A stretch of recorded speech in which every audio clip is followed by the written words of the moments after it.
Мавлана Джалаладдин Мұхаммед Балхи Руми. Қысқаша оны Джалаладдин Руми дейді. Ұлы парсы ақыны және философы. 1207 жылы қазіргі Ауғанстанның солтүстігіндегі Балх қаласында дүниеге келген. Джалаладдин Руми шығармаларын негізінен парсы тілінде жазған. Мүмкін осыдан да болар ирандықтар да, өзге халықтар да оны парсылық деп есептейді. Ал шын мәнінде философ анасы жағынан да, әкесі жағынан да тектілері мен аттары аңызға айналған ақсүйек түрік отбасына жатады. Румидің көп томдық еңбектеріндегі одалары мен рубаяттары, қара сөздері, монологтары, шағын әңгімелері, нақыл сөздері біздің заманымызға жеткен. Сәлеметсіздер ме, құрметті даналық сөздер арнамыздың көрермендері. Бүгінгі шығарылым осы ғұлама ғалымға арналатын болады. Біз бастамас бұрын арнамызға тіркеліп қоюды ұмытпаңыздар. Ендеше кеттік. Жақсы досы бар адамның айнаға күні түспес. Я қалай барсың солай көрін, я көрінгенің секілді бол. Үйіңді мейман келетіндей таза, жүрегіңді өлім келетіндей таза ұста. Дос алтын секілді, ол лаулаған алау ішінде саф қалыпқа енеді. Кеше ақылды едім, дүниені өзгертпек болдым. Бүгін данамын, өзімді өзгертіп жатырмын. Бақытты отбасын құрудың екі шарты бар. Жақсы адамды таңдай білу және жақсы жар бола білу.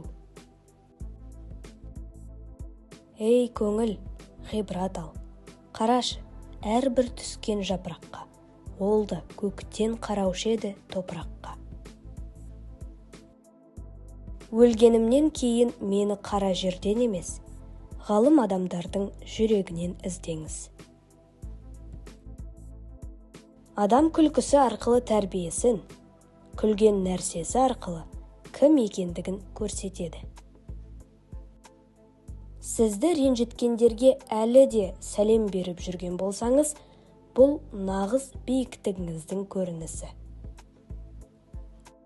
Көршілерге тұзақ құру арыстандарға жараспайды. Тіліне әкім болмаған адамнан дос, көзіне әкім болмаған адамнан жар шықпас. Қарапайым пікірлі, қарапайым қабылда және қарапайым өмір сүр. Себебі өмір де өте қарапайым. 1000 жыл оқысам, менен не білдің деп сұраса, өзімді білдім деймін. Насихат беретін адамға емес, өрнек беретін кісіге сұрағым бар. Сіз жайлы жаман ойға барған адам, сізді көзімен таныпты, жүрегімен емес. Көшенің, дейді итіне, мейлі алтыннан, мейлі жүннен таспатақ, ол бәрібір көшенің иті болып қала береді. Бір нәрсені қаласаң, адамнан сұрама. Берсе міндет қылар, бермесе күлкі. Алладан ғана сұра. Берсе нығмет, бермесе хикмет. Сіз көбейгенде мақсат ұмытылады. Үмітсіз болма. Аяғыңа батып жатқан тікенектер сен іздеген гүлдердің жаршысы. Жығылды деп ойламаңдар. Шөкті деп түсінбеңдер. Біз бар болғаны басқа бір көктем үшін жапырақтарымызды төктік. Бақытты күндер саған келмейді. Сен оған өзің баруың керек. Өмір ұйқы. Өлімнен алдын оянар адам. сен жылдам өлімнен бұрын оян. Дүниедегі ең үлкен жалғыздық сені түсінгісі келмейтін адамдармен бірге болу. Жауап берместік те өзіне жарасар бір жауап. Сұрасақ та бермеді деме. Сұрауды білмедің. Ең болмаса жалған сөйлеме. Қалтасы қалың, рухы кедей адамдардың жағдайы өте жиіркенішті. Себебі олар барлық нәрсенің бағасын біледі, бірақ қадірін түсінбейді. Шахмат ойынында жаяу жолға шығып, соңында уәзірге айналады. Адам көрінісінен ештеңе айтпаса да, ішінен үнемі сөйлейді. Сен іздеген нәрсе сені де іздеп жүргенін білесің бе?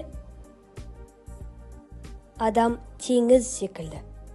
Үстіңгі жағы белгілі, ал теңіздің астында нелер сақталады, ішінде қандай сезім болып жатыр, ешкім білмейді. Жай ғана дыбыссыз аға береді. Көз жасы әйелдің тұзағы. Күннің нұры қоқысқа түссе де айнымайды, себебі ол нұр. Ақыл қой, нәпсі бөрі, ал иман шопан. Егер иман күшті болмаса, нәпсі ақылынан адасады. Джалал ад-Дин Руми, 1207-1273 жылдар.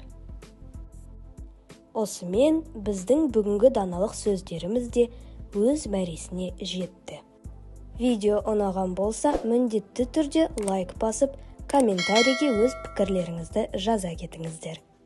Сіздермен болған даналық сөздер арнасы келесі кездескенше қош сау болыңыздар.